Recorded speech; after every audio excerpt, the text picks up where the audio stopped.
Mathias et Brooklyn attendaient l'ouverture de la chasse aux œufs depuis le début de la semaine. Le grand jour est arrivé pour les deux amis qui ont mis au point une technique infaillible. En fait, on suit les gens qui ont où ils trouvent des petits jetons et on les suit et on prend les les jetons qui sont cachés. Et vous en avez eu beaucoup là? Oui. On est en équipe en plus. Scott a lui aussi utilisé cette astuce, mais la récolte est sensiblement moins bonne.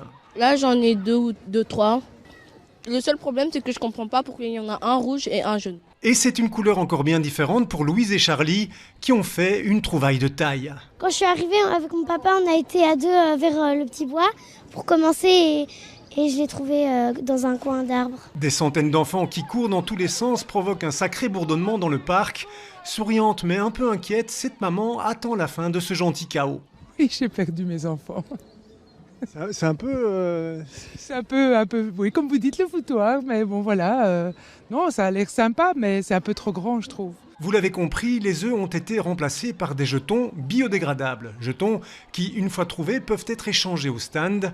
Une démarche éco-responsable pour une chasse qui reste avant tout un événement familial. Effectivement, j'épaule ma fille et on essaie de trouver surtout les gros œufs là.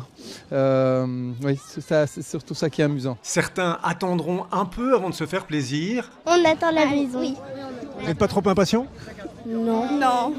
Ce n'est pas le cas de Raphaël Marin et leurs parents qui avalent leur trophée immédiatement. Non, c'est pas possible en fait d'attendre la maison, non.